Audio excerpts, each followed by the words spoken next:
Anong dami na namang kalat din sa bahay na rin. Ma, hindi mo natapon yung plancha din tsaka yung electric pan? Sira naman ay napakatago-tago mo pa. Ako, tigal-tigalan mo ha. Hindi ka na pakialaman yung ano na yan ha, yung plancha at electric pan na yan. Kaya yan dyan, nakalagay dyan. Hindi ka naman nadambahan yan ay napag-initan mo yan. Yung mga chinilas na hindi nagamit ma. Andyan lang, nakalagay sa sapatusan, pampasikip lang. Hindi man nagamit.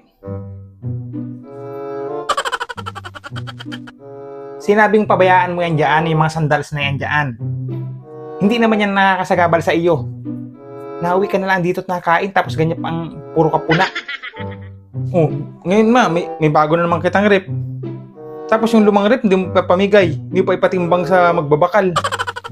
Mapasikip lang baga din sa bahay. Wala namang pakinabang. Ay, bakit baga napag-inita mo yung mga gamit niya sa bahay? Hayaan mo yung rep na yan at yan ay ayos pa, pakargahan lang ng preyo niyan. Ikaw, ihampas ko sa yung refrigerator na pagpunin sa iyo ha. Pakialamanin ka. Oh, drawer. Sira-sira naman yung ilalim, inanay na. Bumili ka ng bagong drawer, di mo naman na... Ay, bakit baga napag-inita mo yan? Pati ang aparador. Ayaw mo namang itapon yung luma mong drawer. Andyan lang nga, kalat na yung napag-anaya na maigi ay iyo pang itapon.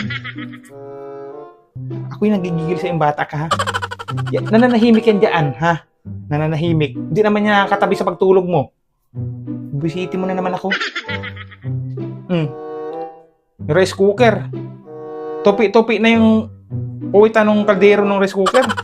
Ayaw pang itapon. May bagong rice cooker naman. Bagong bili. Ba't ayaw pang itapon?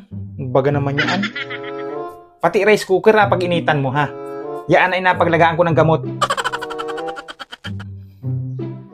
Puro ka sabi na walang pakinabang mga gamit yan na hindi na ginagamit. Ikaw nga eh. Oh.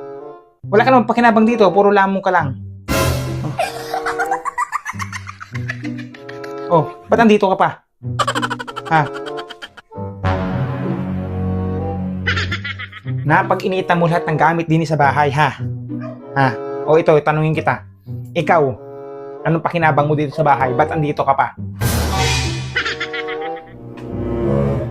Dapat ikaw tinatapon. Mauwi ka lang, galing basketball, alamong ka na lang, tapos kain tulog. Ano ka nagpalaki ng itlog dito sa bahay? Mas may pakinabang pa sa iyo yung mga luma na gamit na yan. Tigil-tigil daw kung ba't kitang puyungin ko. Grabe ka naman sa akin, ma.